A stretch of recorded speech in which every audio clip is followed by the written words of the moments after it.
You are listening to the Heartland Author Podcast. I am Aaron Apollo Camp.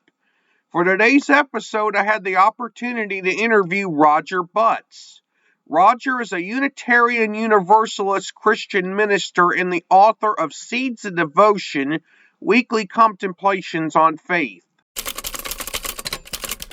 I'm here with Roger Butts, who is the author of Seeds of Devotion, Weekly Contemplations on Faith. Roger, welcome to the Heartland Author Podcast. It's so nice to meet you, Aaron, and thank you for having me. Feel free to introduce yourself to our listeners. So I live right now outside of Fort Collins, Colorado. I am a Unitarian Universalist minister by ordination and a hospital and hospice chaplain by training. I have, during COVID, I have a wife who is also a minister in a liberal Christian tradition and 3 young adult kids. During COVID, I decided that after years of collecting favorite stories, that I would put out a book. And that's how Seeds of Devotion came about. Now, without spoiling too much of your book, what is Seeds of Devotion about? Well, the title, Seeds of Devotion, comes from a Rumi quote. Rumi was a Persian poet, and a lot of people look to his writings for spirituality. And he says, I am a farmer of the heart. Every day I plant seeds of devotion. Seeds of Devotion is just it's kind of a book that has 52 or so stories from my life as a chaplain, from my life as a minister, favorite stories from different religious traditions. And it's designed to help people tap into their own spirituality, whatever that spirituality is, to make sense of the events of their lives. Because in some ways, the best gospel of any religious tradition is your own life. Everything you need to learn happens through your own life. And so if we can take those stories that happen to us, the good, the bad, the mundane, the extraordinary, and learn how to make meaning out of them and to make some kind of clarity and grow our hearts and grow our compassion, then that will enrich our lives. That will deepen our lives, both spiritually and relationally and so on. Every story is followed by a kind of interfaith ecumenical prayer, and then there are reflection questions after the prayer. So it's story, prayer, reflection questions. And the idea is, just as I said, that we're just drowning in sacredness and divine presence. And if we can open our eyes, we can begin to see that and just see the beauty and the miracle. The fact that we're born, the fact that we get to experience this life, it's a miracle all by itself. And if we can open our eyes and see that, we can invite compassion, connectedness, joy, passion, purpose, all those things. Carl McColman was the author of the foreword to your book, Seeds of Devotion. Who is Carl McColman, and what was it like to work with him on the book? Well, Carl is a great man. He is a lay monk in Georgia, and he is a writer and contemplative. He is deep into centering prayer and contemplative prayer. And he is just a wise, gentle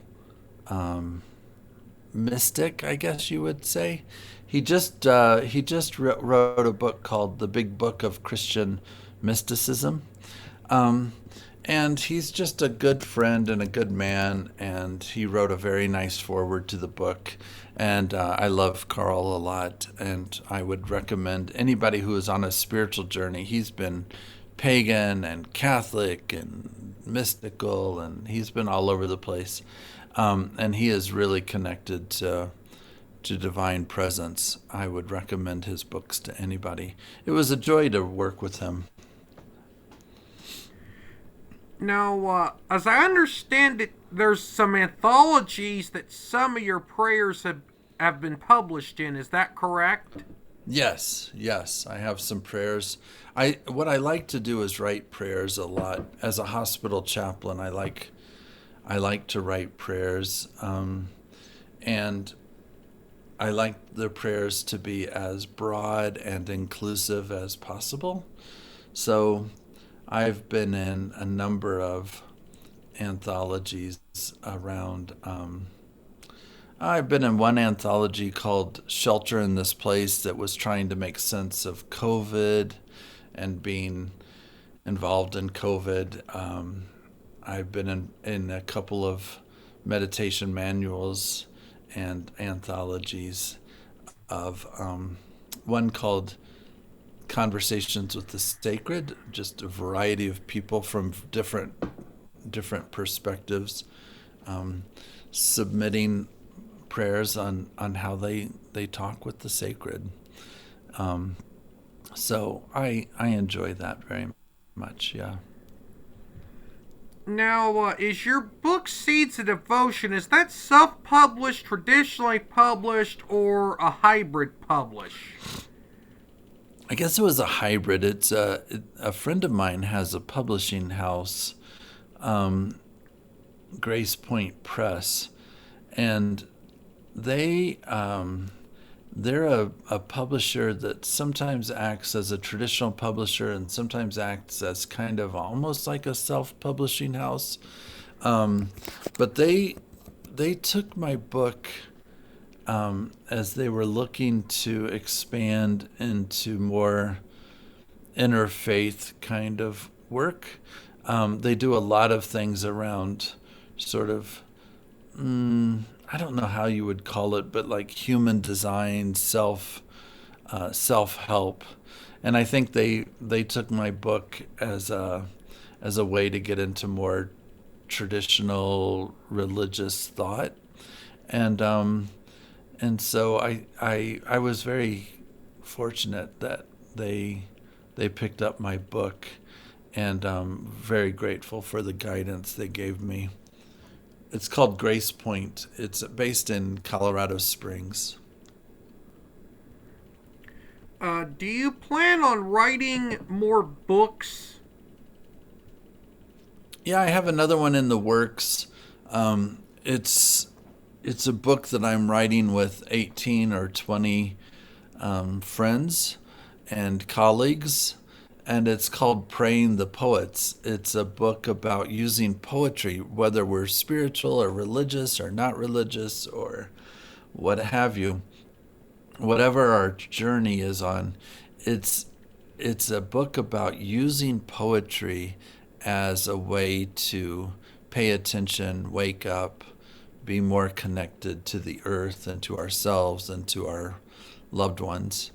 And that's going to be called Praying the Poets. I think it should be out sometime in 24, I would think. I have also an idea to write a book about the poet Carl Sandburg. I want to collect some of his poems and write reflections on them. I'm a huge fan of Carl Sandburg's. He was from Galesburg, Illinois. I'm from Galesburg, Illinois, originally, and I just love the way he writes. And I have a thought to write a book about him someday and his poetry. Yeah, I'm from Westville, Illinois, which is near the Illinois-Indiana border, about several miles south of Interstate 74, which also bypasses Galesburg, by the way. Absolutely it does. I know Galesburg is 74 about well. halfway between Moline and Peoria. That's right. It's halfway between John Deere and halfway between John Deere and Caterpillar. So it is agricultural as it can be. I loved growing up there. Now, this next question is a political question. Now, as the political discourse in the United States tends to center conservative, evangelical, Southern Baptist Christians, what is a liberal Christian? Well, this is somebody who doesn't believe that the Bible is literal, but it's important to take seriously. That Jesus may or may not have been divine, but his teachings are worth exploring and living out of. That you know that there's not just one way to be religious in the world, but the commitment is to beloved community. The commitment is to the flourishing of all. The commitment is to, the part of the Jesus teachings that illustrate that we're all in this together, that the brotherhood and sisterhood of all is important, and that we can build a society and a world where people are grounded in allowing others to be fully who they are, whether they're gay or lesbian or trans, whether they're undocumented, whether they're, well educated or not, that we can all flourish and that we can build a world where everybody can flourish. My next question is about inner spirituality. What is inner spirituality, and why is it the future of spirituality? Oh yeah. Well, for me, I think it's the future of spirituality because it kind of gets back to what I was just talking about, Aaron. This idea that Christianity is a beautiful path. But as you look at Buddhism, as you look at Judaism, as you look at Islam, as you look at humanism, as you look at paganism, these are beautiful paths too. And you can come out of one of those traditions, but still learn so much as a practitioner of another tradition. So I have a friend who is both really into Episcopalian theology, he's an Episcopalian, but also really into Buddhism. And there are a lot of people, Carl Coleman would be one as well, who find meaning and purpose and guidance and life not just in one path, but in many paths. And the idea is that you find truth wherever it comes from.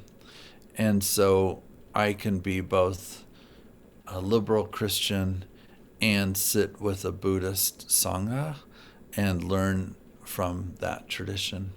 And I think it's the future of spirituality because there's so much richness in every world religion, and there's so much interconnectedness. So inner spirituality is the idea that there are many paths to the truth. There are many ways of being, and you don't have to just be wedded to one of them. Now, for my final question, this one's about a very controversial political issue, the death penalty. Why do you consider the death penalty broken beyond repair? Oh, yeah. I mean, as part of my work as a minister, I organized against the death penalty. And the death penalty is broken beyond repair because it's blatantly racist. It's blatantly anti-poverty. If you have the capacity to pay for a good defense attorney and you've committed a terrible crime, then you're not going to get the death penalty. If if you're in certain areas of the country, you're not going to get the death penalty. There's just a handful of municipalities that even use it.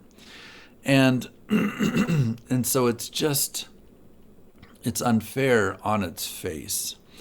The second thing is that the death penalty is it's a condoning of violence by the state when that violence is not going to make the situation any better. Recidivism rates do not change, do not improve when the death penalty is in place. If that were the case, places like Texas and Virginia and Ohio and Florida would have much lower rates of crime because the death penalty would be a deterrent. But it's just not the case that there are lower instances of crime in those places. And so it doesn't reduce crime. It doesn't have a successful recidivism rate. And it's blatantly unfair, punishing those who cannot afford good counsel. And so the other part is that it's not reversible.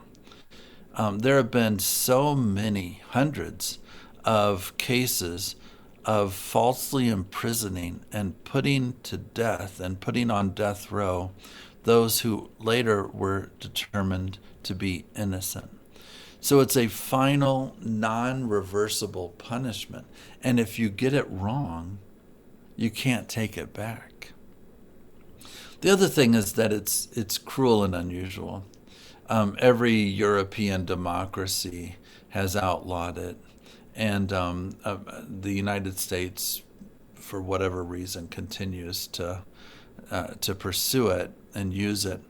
But we're in really bad company. It's like North Korea, Iraq, Saudi Arabia, the United States. I mean, there's a handful of countries that still pursue the death penalty. And if you look at them, they're all bad actors. They're all bad actors. And that's because the death penalty is just cruel and unusual. It's inhumane. It doesn't work. But for some reason, we still cling to it. And so I really believe that that we're going to come to a point where we realize that it's just not an effective tool. I'll give you an example.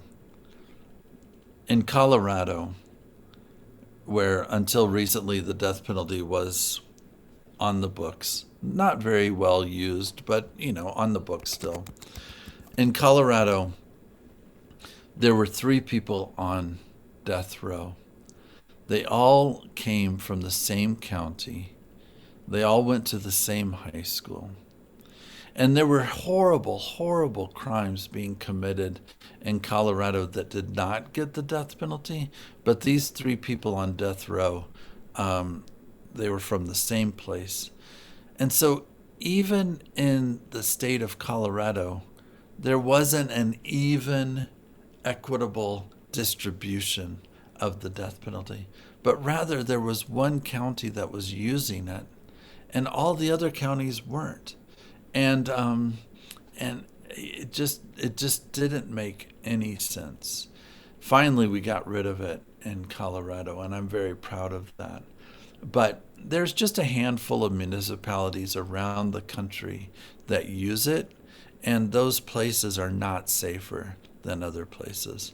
It's just broken beyond repair. Roger, you were a wonderful guest for this podcast, and I thank you for appearing on the Heartland Author Podcast. Oh, it's really nice to meet you, and good luck with your podcast. I'm delighted to be on with you, and I really wish all of your listeners well. Roger was a wonderful guest for this podcast. This is Aaron Apollo Camp reminding y'all to write your imagination. Bye for now. You can learn more about me and my book writing projects at campaaronapollo.wixsite.com/authoraac. You can follow me on Facebook at AuthorAAC and on Instagram at AACScribe. Copyright 2023, Aaron Apollo Camp, all rights reserved. This podcast episode is intended for the private listening of our audience. Any reuse or retransmission of this podcast episode without the express written consent of the podcast host is prohibited, except under fair use guidelines. Royalty-free music and sound effects obtained from https://www.zapsplat.com.